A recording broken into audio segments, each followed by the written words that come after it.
2021년도를 출발하면서 우리 교회 표 뭐죠?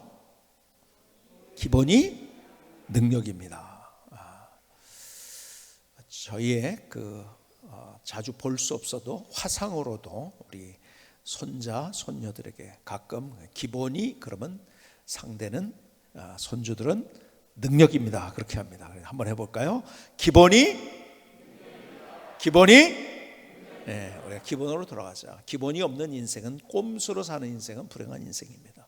자, 그래서 이제 그러면서 우리가 설교 시리즈를 시작했는데 신앙의 기본기를 다지기 위해서 성경에 있는 내용을 체계적으로 우리가 볼 수 있는 것, 신학적으로는 그것을 뭐라고 그러면 조직신학이라고 이야기합니다.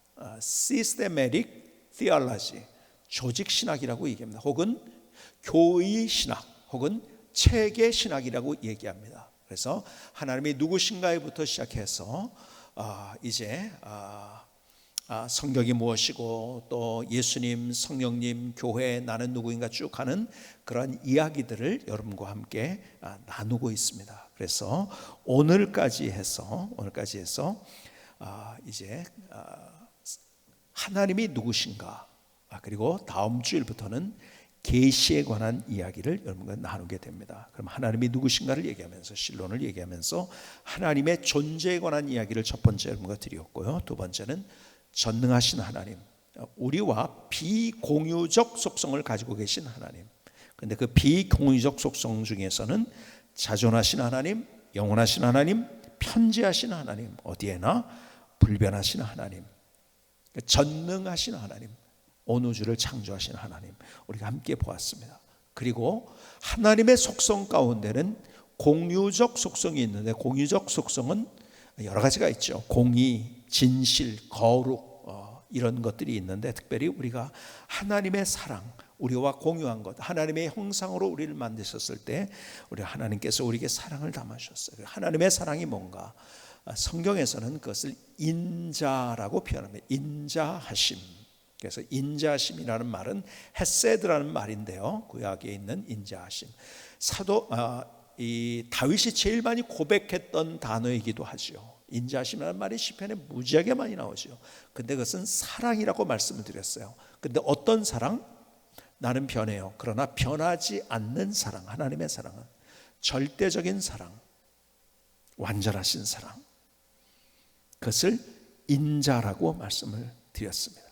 그리고 하나님이 누구신가에 관해서 그분은 기계적인 혹은 일방적인 하나님이 아니라 인격의 하나님, 다시 말해서 우리와 소통하시고 우리와 함께 하시고 때로는 우리를 설득하시고 우리와 코이노니아를 나누시는 그 하나님, 그래서 인격의 하나님이시라는 것을 말씀을 같이 나눴습니다. 그리고 지난주에 하나님은 삼위일체의 하나님이다. 제일 중요한 명제 중에 하나죠. 성부, 성자, 성령 한 하나님이면서 삼위와 삼격으로 역사하시는 하나님. 그래서 그 안에서 성경에서 가르쳐주는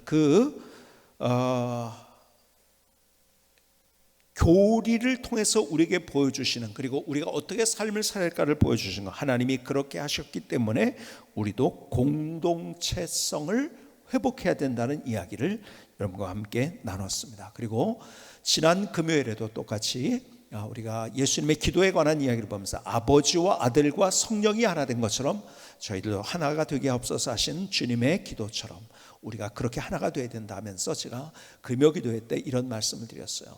우리가 함께 하는 것은요, 불편한 거예요. 그렇죠?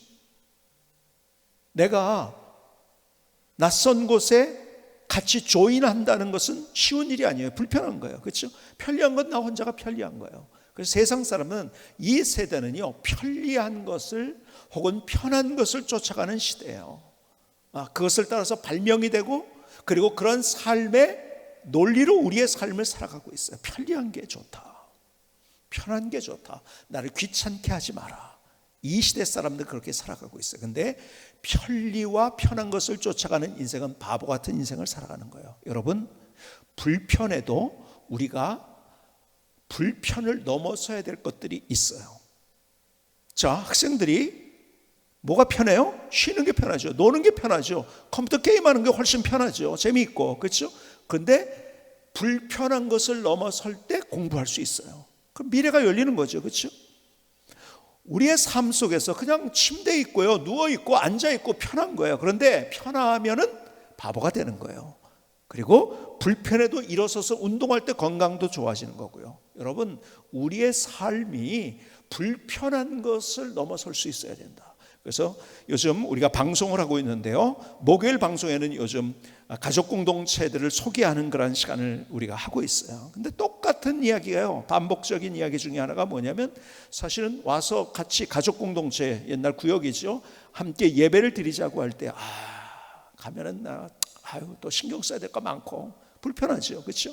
그래서 주저하고 안 간다고. 그런데 그 불편을 넘어섰어요. 그랬더니 거기서 함께함으로 인해서 오는 감격, 감동, 그래서 눈물을 흘리면서 간증하는 거 아니겠습니까? 그렇죠? 여러분, 편한 것을 쫓아가는 것은 바보 같은 거예요. 그러니까 바보 같은 인생으로 끝나는 거예요.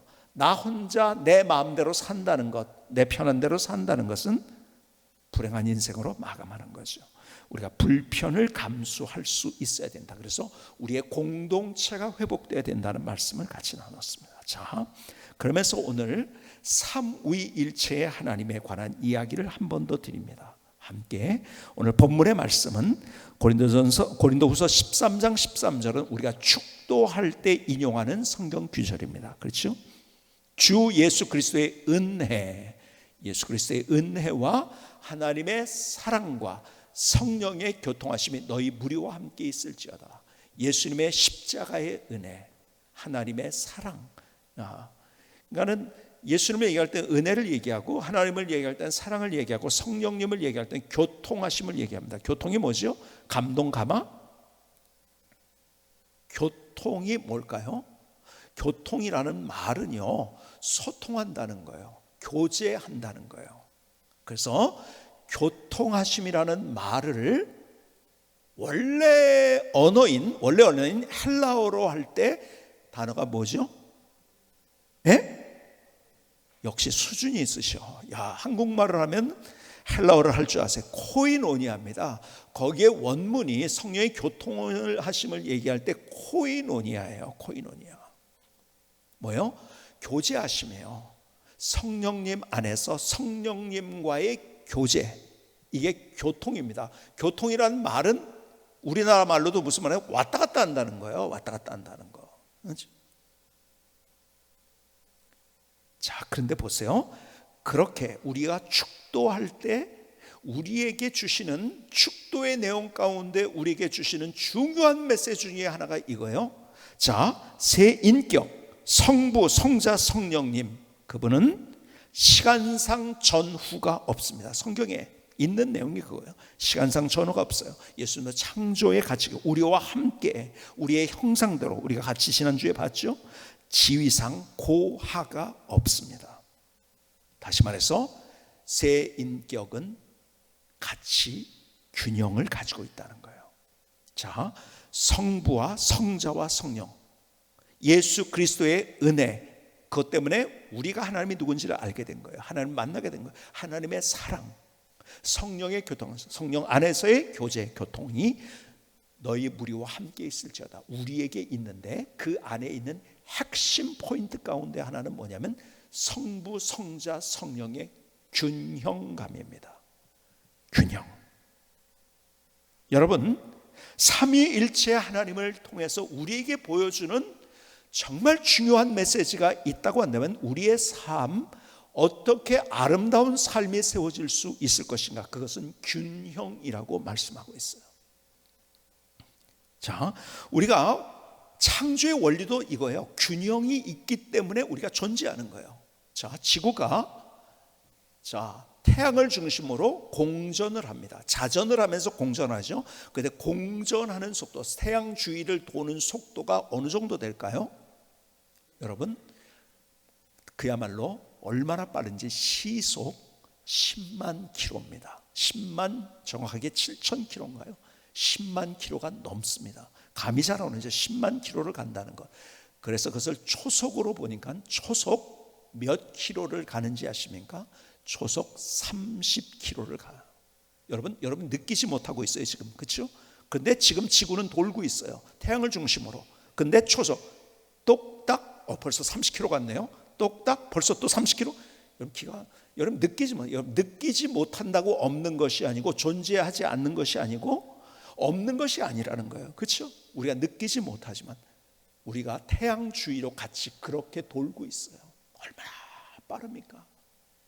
무지하게 빠른 거죠. 똑딱한데 30km라니까요. 얼마나 빠른 속도입니까 이것이. 근데 잘 보세요. 막 우리가 무슨 물매 같은 걸 돌린다 하죠. 뭘 막 뭐 이제 예를 들어서 끈에 의해서, 그것이 조금만 탁 해가지고서 계속 돌아가지 않고 뭐가 잘못해서 끊어진다 그러면 어떻게 하죠? 균형이 끊어지는 거야. 그러면 어떻게 하죠? 팍 날아갑니다. 그렇죠? 여러분 정말 감사할 게 뭔지 아세요? 그렇게 빨리 달리는데 조금이라도 균형이 없어지면요, 여러분들 그냥 지구는 그냥 멸망하고 여러분들은 존재 자체가 그냥 없어져 버립니다. 여러분, 우리가 태양 주위를 돌고 있는 지구에 돌 수 있고 거기서 질서가 있는 이유는 뭔지 아십니까? 균형이에요. 그것이 균형.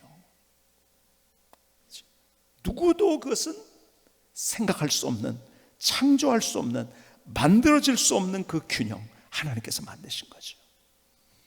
그러니까 지구의 축이 23.5도로 기울어져 있어요. 그래서 우리가 어떤 균형, 봄, 여름, 가을, 겨울에 균형이 맞춰지는 거죠. 꽃이 피고 열매가 맺고. 여러분 추운 겨울을 지났지만은 그래도 봄은 옵니다. 절대로 옵니다. 균형 때문에 그런 거예요. 여러분 지구에, 이 지구가요, 그 다른 행성들과 비교할 때 금성과 화성, 지구와 비슷한 크기고 태양에서 거리도 뭐 그렇게 크게 차이가 나요. 물론 이제 우리 눈으로 볼 때는, 전체 거리로 볼 때는 그렇게 차이가 나지 않는 그런 행성들이 있어요, 그렇죠? 근데 지구의 표층 온도가 평균 몇 도냐면 15도예요. 근데 금성은 몇 도인지 아세요? 금성은 무려 400도나 됩니다. 여러분 400도. 화성은 영하 50도입니다. 무슨 말인지 아세요? 우리가 지구가 얼마나 균형이 있냐면은 그것 때문에 우리가 살 수 있는데요, 조금 더 태양 쪽으로 가면 우리는 그냥 다 죽습니다.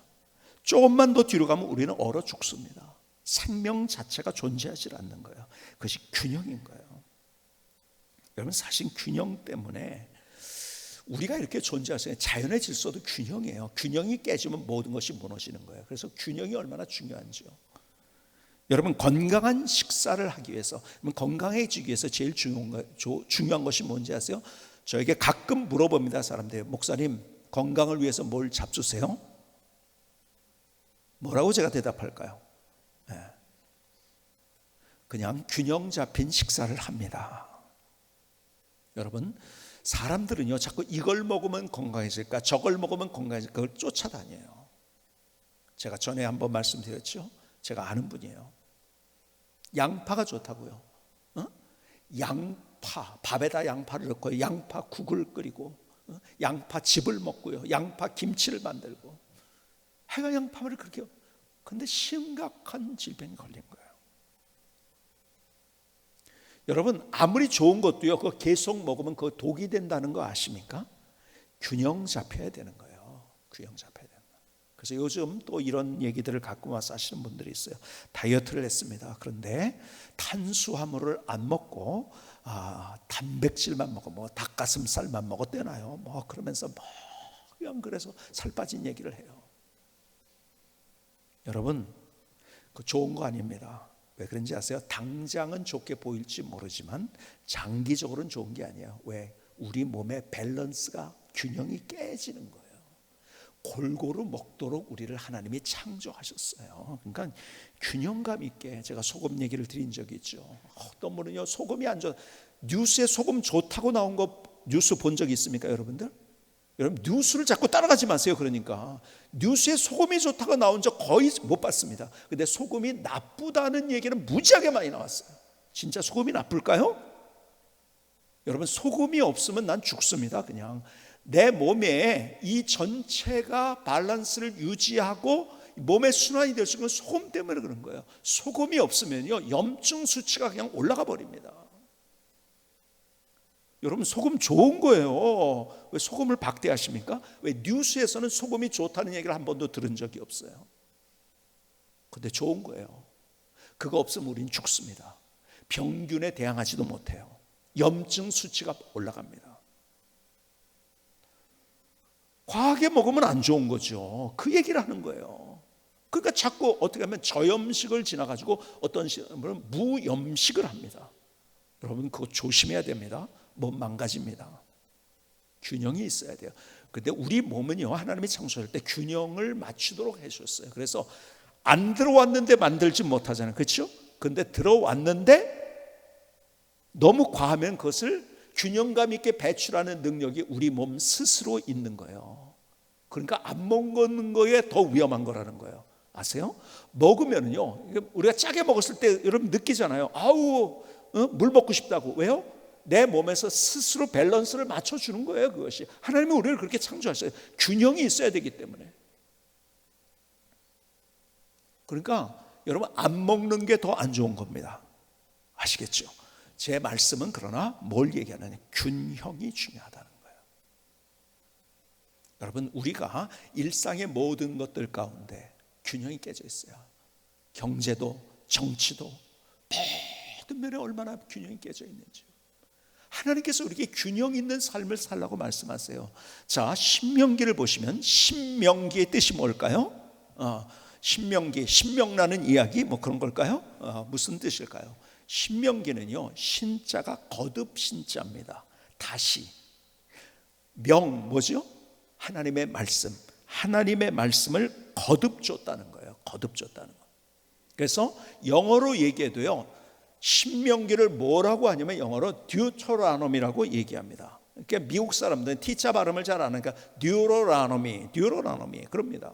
뭡니까? 듀가 뭡니까? 다시예요. 거듭이에요. 그럼 그 다음에 뭐예요? 하나님의 말씀. 하나님의 말씀 거듭 준 거예요. 그러니까는 출애굽기에서 출애굽을 해서 나오자마자 하나님께서 그들에게 주신 것이 십계명에서 시내산에서, 그렇죠? 40년의 세월을 지나면서 그리고 다시 하나님께서 그들에게 다시 말씀하십니다.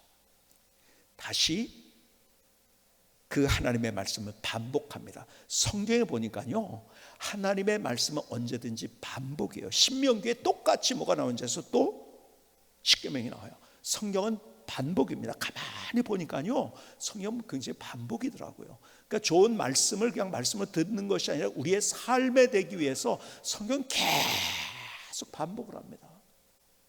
그래서 제가 설교 준비 일주일 하는데 이게 쉬운 일이 아닌데, 그러면은 한 5년 전 아니 10년 전 거를 다시 하면은 어떨까? 반복하는 거 얼마나 좋습니까? 그런 마음을 가지고 있는데 한번 가져봤는데요, 어떤 분이 저에게 노트를 가져왔는데 보니까 20년 동안 제가 설교한 내용과 줄거리와 그리고 예화까지 다 적어놨더라고요. 그래서 포기했습니다. 안 되겠구나. 근데 어쨌든 반복입니다. 자, 신명기 5장에서는요, 출애굽기 20장에 있는 말씀을 그대로 반복을 합니다.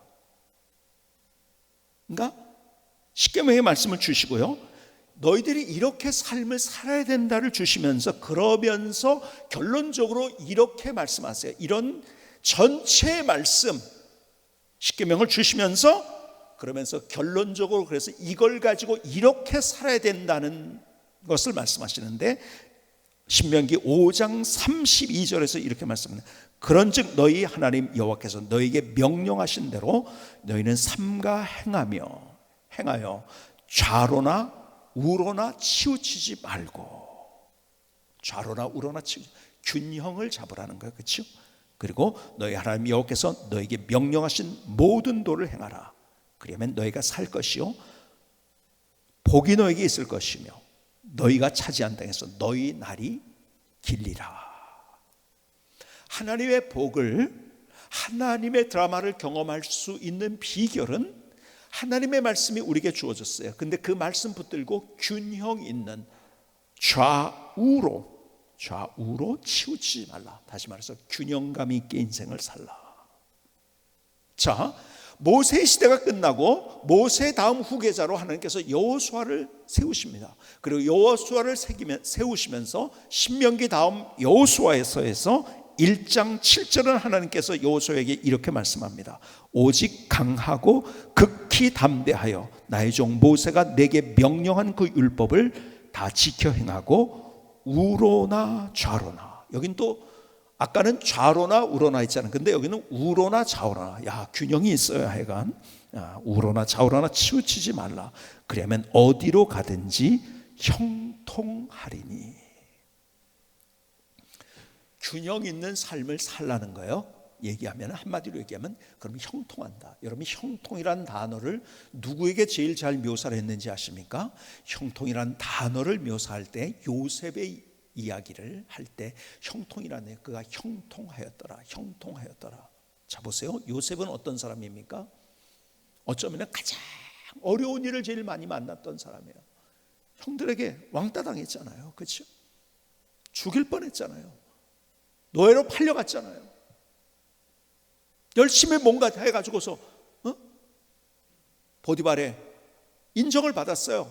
주인, 총리의 인정을 받았는데요, 거기서 누명을 씌고 또 감옥에 가요. 참 기가 막힌 이야기죠. 그런데 그에게 따라다녔던 단어가 하나가 있는데 그것이 형통입니다. 문제를 만났지만 문제가 문제로 끝나지 않았다. 거기서 하나님을 더 놀랍게 만나고 경험했다는 거예요.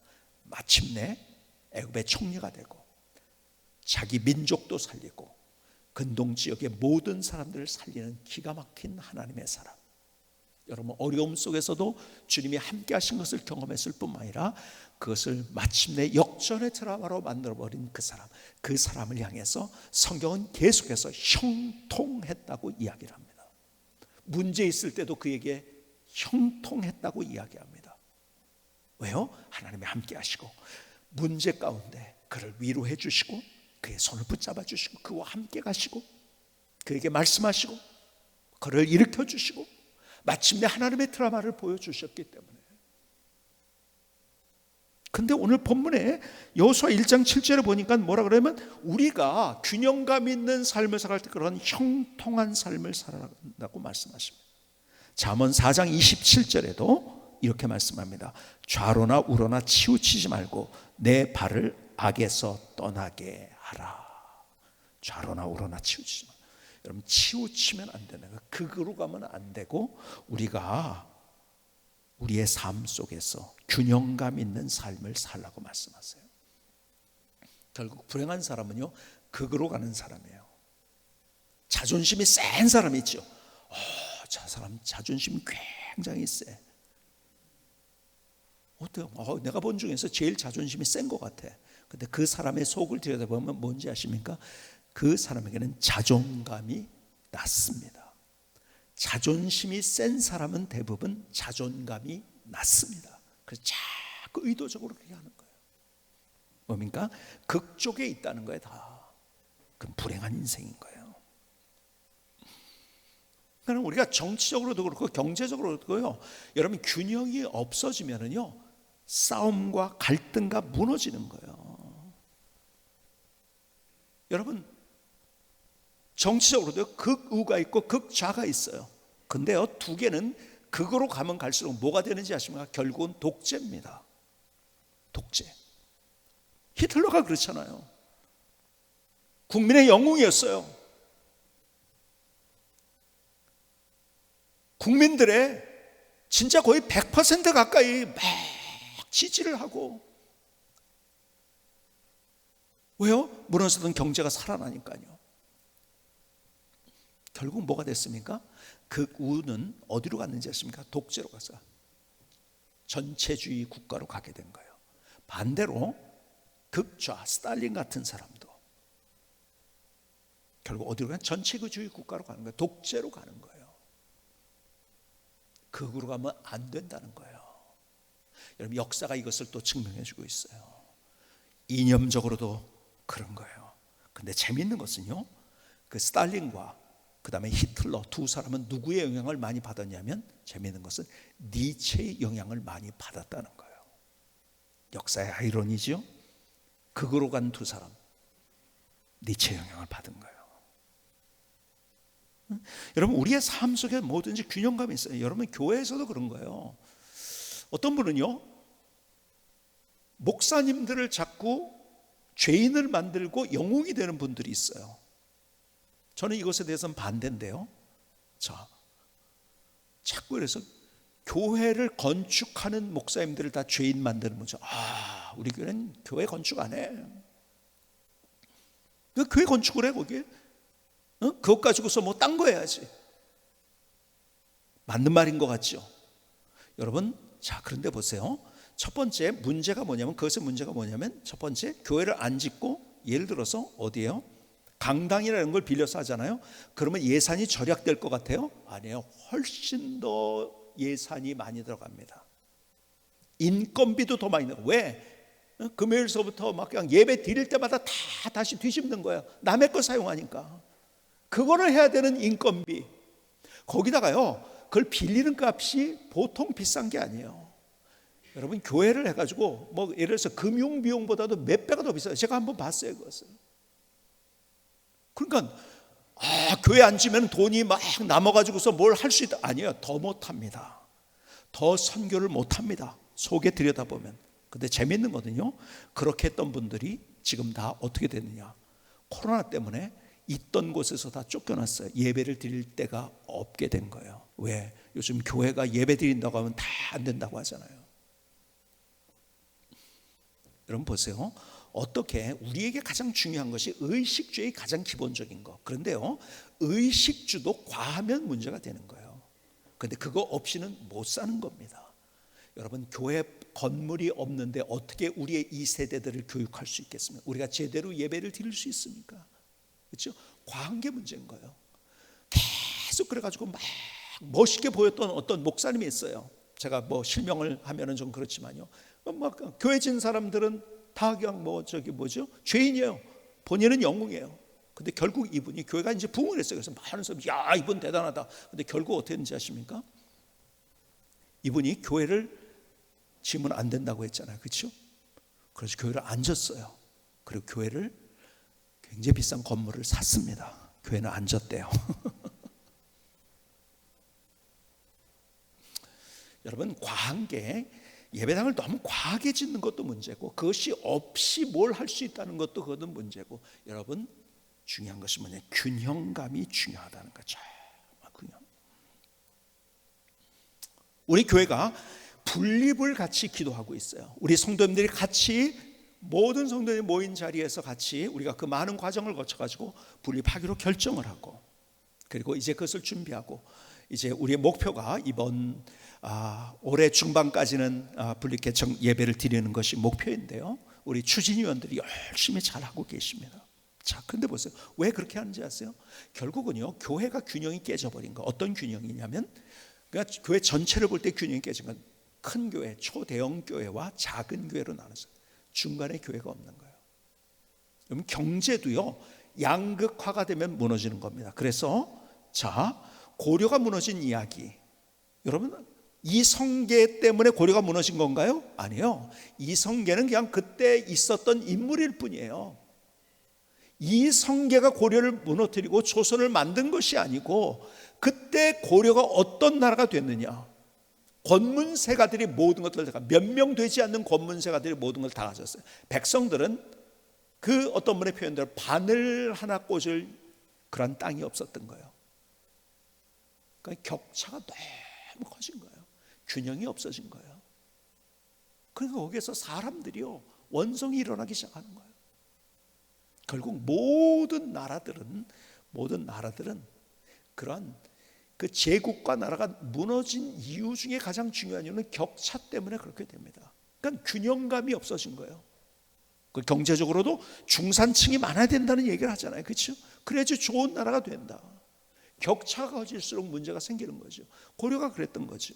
그렇죠? 여러분, 한국 교회가 그렇게 되고 있어요. 중간이 없어요. 아주 대형 교회 아니면 조그만 교회예요. 중간이 없어요. 여러분, 교회가 중간에 사이즈, 예를 들어서 몇백 명 모이는 그러한, 예를 들어서 300명이다, 400명이다, 500명이다, 600명이다 이렇게 모이는 교회들이 요즘 거의 없어요. 아주 작은 교회 아니면 아주 큰 교회예요. 여러분, 교회 안에서 그것이 문제가 되는 거야. 하나 되지 못하는 문제. 지금 우리가요, 교회가 이 매스컴을 통해서 굉장히 공격을 받고 있어요. 참 힘들죠. 우리가 안 그런데 예배 드리다가 확진이 없다고 했잖아요. 근데 다들 그런 데들이 뭐 예를 들어서 EM 뭐 선교회 뭐 이런 데들도요, 언제 안수 받은지 모르는 거예요. 어디에서 받은지 몰라요. 자기들, 그러니까 이단 경계선상이나 이단이나 이런 주로 다 그래요. 정상적인 교회에서 그런 것들이 있나요? 거의 없습니다. 그거는 우리가 다 조사를 해봐도. 근데 우리가 욕을 먹어요. 정상적인 교회까지 욕을 먹어요. 왜 그런지 아세요? 교회가 하나가 되지 않았기 때문에 그런 거예요. 왜요? 격차가 크니까. 다 개교회주의로 갖고 있어요. 개교회주의로. 그래서 구심점도 없고, 그리고 개교회주의로 가면서 다 나눠져 있기 때문에. 그래서 무엇이 필요하냐? 우리가 건전한 중형교회가 많아지는 것이 굉장히 필요해요. 제가 주구장창 우리가 다른 목사님들을 만날 때도 제가 이런 얘기를 했어요. 우리가 건전한 중형교회가 많아져야 된다. 그런데요, 참 감사한 것은 얼마 전에 뉴스에서 보신 분이 있는지 모르겠지만 순복음교회가, 우리나라에서 제일 큰 교회가 이제 앞으로 교회를 나누겠다고 선언을 했어요. 여러분, 한국교회의 소망은 건전한 중형교회가 많아지는 겁니다. 어떤 분은 그냥 자꾸 그거로, 어떤 사람은 막 큰 교회를 추구하고, 어떤 사람은 큰 교회에 대한 반항 때문에 작은 교회 예를 들어서 우리가 작은 교회 그냥 한 50명 이내의 교회로 해야 된다. 여러분, 50명 이내의 교회는요, 교회 역할을 못합니다. 우리끼리 좋을지는 모르지만 선교나 구제나 어떤 사업 못합니다. 그러니까 건전한 중형교회가 많아져야 되는 거예요. 그래서 우리가 교회 분립을 하게 되는 거고, 참 감사한 것이요, 우리 성도님들의 마음들이 얼마나 뜨거운지요. 제가 헌금하자고 한 번도 그걸 가지고 분립개척 때문에 헌금하자고 얘기를 안 했는데 저 깜짝 놀랐어요. 벌써 헌금이 얼마 들어왔는지 아세요? 이건 공개해도 될 것 같아요. 5천만 원이 넘게 들어왔어요. 헌금하자 소리도 안 했는데. 참 우리 성도님들 대단한 분들이에요.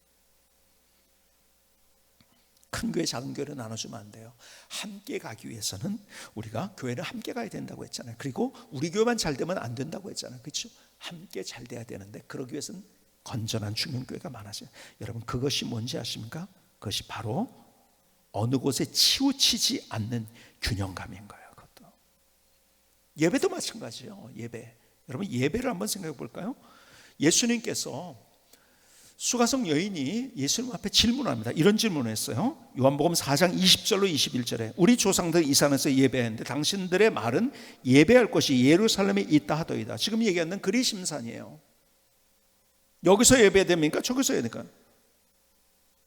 지금 질문하고 있는 거예요. 어떤 게 맞습니까? 그때 21절에 예수께서 이르시되 여자의 내 말을 믿으라. 이 산에서도 말고 예루살렘에서도 말고 너희가 아버지께 예배할 때가 이리라. 요한복음 4장 24절 넘어가서 하나님이 영이시니 예배하는 자가 영과 진리로 예배할지니라. 지금 뭐냐면 이쪽 저쪽 그렇게 극으로 가서 안 된다는 거예요. 그게 맞는 게 아니라 진짜 예배를 제대로 드려야 된다는 거죠. 하나는 예배를 제대로 드릴 수 있는 예배를 드려야 된다. 자, 그러니까 보세요. 이런 것도요, 균형감이 있어야 돼요. 코로나 시대로 인해서 우리가 함께 예배드리지 못하는 시대가 됐어요. 그래서 양 두 개의 극단이 나오기 시작했어요. 어떤 분은 계속 이렇게 주장을 하는 거예요. 예배당에서 예배 안 드리고 그리고 온라인으로 드린다? 그것은 뭐냐? 그것은 신사참배를 하는 것이다. 이런 얘기 많이 들었습니다. 이런 한쪽의 극단이, 여러분 신사참배랑 비교하면 안 돼요. 왜 그런지 아세요? 여러분, 일제시대 때 신사참배를 기독교인이 안 했을 때 그걸 보면서 믿지 않는 사람들이 존경을 했어요. 아세요? 일제에 대항했던 기독교인들을 보면서 존경을 했단 말이에요. 왜 그걸 지금 온라인이 아니면 예배당 이걸 가지고서 신사참배를 안 해, 이걸로 왜 자꾸 가냐고요. 그건 극단이죠. 근데 지금은 뭐냐? 정말 중요한 것이 안전인데 우리의 안전뿐만이 아니라 우리와 함께 살고 있는 사람들의 안전인데, 여러분,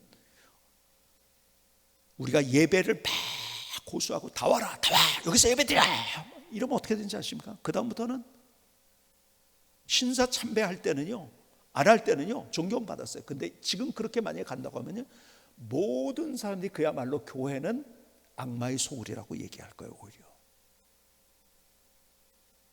그렇죠? 그랬더니 또 하나의 극단이 나옵니다. 아, 이제 예배당 필요 없어, 온라인으로만 가는 거야, 시대가 그렇게 됐어. 이것도 웃기는 소리죠. 자, 다시 정리를 하시기 바랍니다. 이 정리가 잘 돼야 되는 거예요. 중요한 겁니다. 여러분, 왜 우리가 예배당 예배를 드리는지 아십니까? 예배를 예배당에서 드리는 이유는 두 가지 이유입니다. 이걸 알고 계셔야 돼요. 하나는 예수님 말씀하세요. 여기냐 이거냐 저거냐가 아니라 예배를 잘 드려야 된다 이거예요. 그래서 예배를 잘 드리기 위해서 예배당에서 예배를 드리는 거예요. 여러분 경험해 보셨잖아요. 온라인으로 드리면은요, 뭐 전화도 오고요, 뭐 이렇게 해가지고 뭐 그냥 뭐 가스불이 막 그냥 뭐 저기에서 뭐 물이 끓고, 아니면 뭐 세탁기가 끝났다고 뭐 알람을 울리고 뭐 그냥 택배가 오고 막 이런, 예배 잘 못 드리잖아요. 그렇죠? 솔직하게. 그리고 찬양을 해도요, 예배당에서 찬양을 할 때는요, 여러분이 아시잖아요. 내가 모르는 것도요, 같이 막 하니까 내가 아는 찬양 같이 막 해버려요. 그렇죠? 아, 내가 이렇게 음악성이 좋나, 처음 보는 노래를 이렇게 잘할 수 있나 하고서 같이 막 부른단 말이에요. 그런데 여러분이 온라인으로 해보세요. 아이고 뭐 잘 모르네 하고서 여러분 같이 못 따라합니다, 절대로. 여러분, 예배당에서 예배 드리는 예배는 그래서 예배를 잘 드리기 위해서 우리가 예배당에서 모이는 거예요. 그래서 우리가 기도할 때도 그렇고 하나님 앞에 할 때 골방이 중요하다는 이야기를 하잖아요. 골방. 뭐예요? 골방은 뭐예요? 물리적인 골방보다도 내가 하나님을 제대로 다른 것에 신경 쓰지 않고 만날 수 있는 자리. 그래서 우리가 예배당이 그래서 중요한 거예요. 두 번째는요, 왜 예배당? 우리의 공동체성 때문에 그렇습니다. 여러분, 성경은 계속 말씀대로 우리의 하나됨을 이야기합니다. 여러분, 신앙은요 혼자 갖는 게 아니에요, 함께 갖는 거예요. 그래서 우리가 예배당 예배가 이를 드리는 거예요. 이것이 있다고 한다면, 그러니까 뭐, 그럼 마치 예배당이 무슨 뭡니까?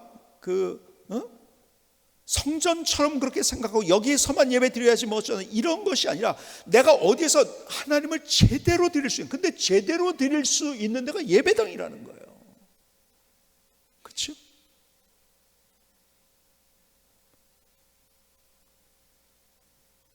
그런데 잘 보세요. 크리스찬들이 전 세계에 흩어져 있어요. 전 세계에 흩어져 있는데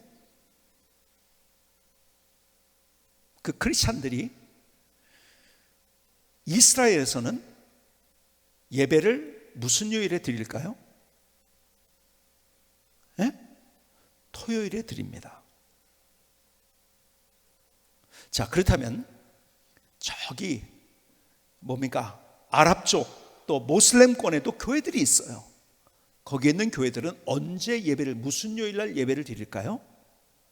네? 금요일 날 드립니다. 이유가 있어요. 그때가 공휴일이기 때문에도 하고, 그때 안 드리고 딴 때 드리게 되면 안전이 위협을 받게 됩니다. 그래서 그렇게 하는 거예요. 여러분 잘 생각하셔야 돼요. 균형이 있어야 되는데, 첫 번째 우리가 정말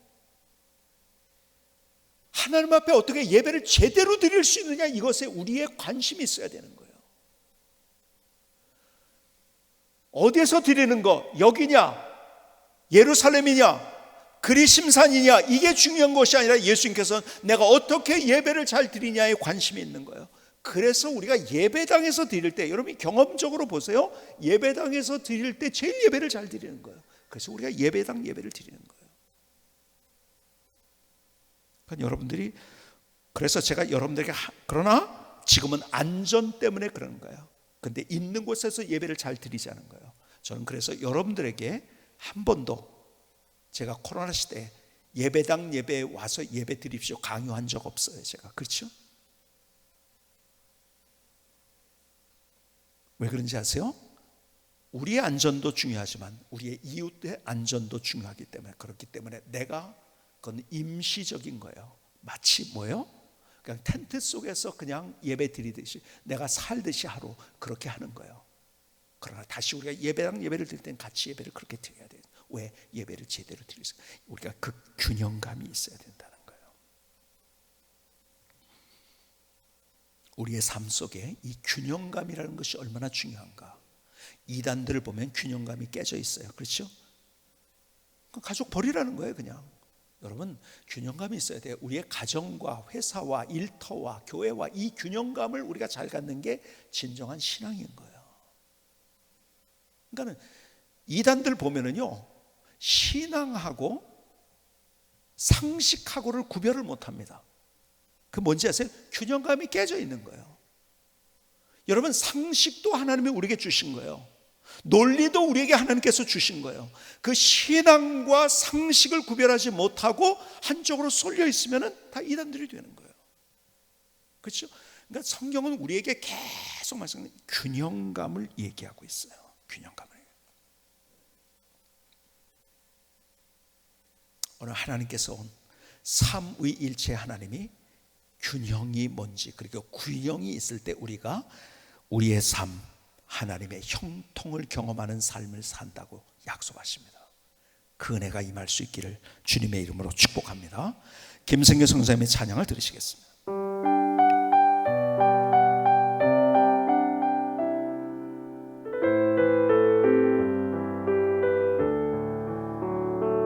균형의 하나님 말씀 앞에 섭니다. 균형 잡힌 아름다운 믿음을 갖게 하소서. 아버지와 아들과 성령이 함께한 것처럼 주님의 말씀 중심 되어 흔들리지 않게 하소서. 좌로나 우로 치우치지 말고 다른 길로 가지 않게 하소서. 오직 강하고 담대하라. 우로나 좌로 치우치지 말라. 균형의 하나님 말씀 앞에 섭니다. 균형 잡힌 아름다운 믿음을 갖게 하소서. 아버지와 아들과 성령이 함께한 것처럼 주님의 말씀 중심 되어 흔들리지 않게 하소서. 좌로나 우로 치우치지 말고 다른 길로 가지 않게 하소서. 오직 강하고 담대하라. 우로나 좌로 치우치지 말라. 우로나 좌로 치우치지 말라. 아멘. 하나님, 나의 고백입니다. 나의 결단입니다. 하나님, 말씀을 묵상해서 가만히 하나님께서 깨닫게 하시는 것이 그것이었어요. 우리 교회가 이렇게 올 수 있었던 것, 저 역시 마찬가지로 여기에 참 우리 교회가 아름다운 모습으로 올 수 있었던 중요한 이유가 뭘까? 그것이 그거였더라고요. 균형이었더라고요. 참 감사한 것이, 이 자리를 빌어서 다시 감사한 것이, 우리 장로님을 비롯해서 우리 안수이사님들, 또 권사님들, 리더십들 앞에서부터 그 균형감이 있으시니까. 여러분, 균형감이 없는 교회들은 계속 싸움입니다. 갈등입니다. 그렇죠? 별거 아닌 거 가지고 싸워요, 그냥. 근데 참 우리 장로님들을 비롯해서 우리 안수이사님들 앞에서 일하시는 우리 권사님들 모든 분들이 균형감이 있는 거예요. 우리는 다 다르죠, 뭐. 그렇죠? 생각도 달라요. 좀 이쪽도 있고 저쪽도 있고 앞쪽도 있고 뒤쪽도 있고 다 다르지만 서로 균형감 있게 이것을 맞춰가고 있다는 사실. 그것을 생각하는 순간 얼마나 참 제가 감사하든지요. 야, 귀한 분들과 함께 사역을 하기 때문에 이렇게 우리가 멋진 교회를 만들어갈 수 있겠구나. 이것이 하나님의 은혜였구나. 근데 가만히 보니까 그 기저에 바닥에 깔린 것은, 중요한 것은 그 균형인 거예요. 균형. 나는 균형이 없으면 앞에 있는 거 하나 가지고서 왔다 갔다 하고요. 해딱비딱이라고 하죠. 우리가 해딱비딱하고 막. 근데 우리의 모든 장로님 비롯한 모든 우리의 교회 리더십들은요, 빨리 담 넘어도 볼 줄 알고요. 하나님의 뜻이 무엇인지를 보니까, 자 보세요. 여러분, 내가 어디로 가야 되는지를 알고 있으면 별거 만나는 이런 것들이 앞에서 해딱배딱할 이유가 없는 거예요. 그렇게 되니까는 그 앞을 바라보면 균형감 있게 우리 장로님들을 중심으로 해서 우리 교회가 균형을 잡아주니까 우리 교회가 이렇게 아름답게. 그렇죠? 균형이 안 잡아지면 삐그덕 삐그덕 삐그덕 삐그덕, 그렇죠? 넘어지는 거죠. 저는 늘 우리 여러 성도님들을 참 너무 고맙고 감사하다. 이렇게 참 아름다운 조화를 이렇게 이루어 갈 수 있다는 것이 얼마나 참 감사한가. 서로의 생각을 잘 조율하고 잘 조정해서 함께 균형감 있게 걸어가는 그 길. 결국 우리의 개인적인 삶도 마찬가지예요. 코로나 시대를 지나면서 내 개인적인 삶 속에 흔들려진 균형이 있는가, 주님께서 말씀하시는 거예요. 오늘 여러분, 내가 크게는 내 가족, 아니면 내 직장, 교회, 지금 어떤 곳에서 균형이 흔들리고 있지 않은가. 내 개인적인 삶, 내가 뭐 예를 들어서 운동을 한다, 성경을 본다, 기도한다, 이런 데서 내가 어떤 균형감이 지금 깨어지고 있지 않은가. 오늘 하나님께서 우리에게 주시는 그 음성을 들으실 수 있기를 바랍니다. 결국 좌로나 우로나 치우치지 않고 균형을 잡고 걸어갈 때 하나님께서 우리 가운데 형통이 뭔지를 경험하게 하십니다. 이 은혜가 저와 여러분들에게 있을 수 있기를 주님의 이름으로 축복합니다. 기도하시겠습니다.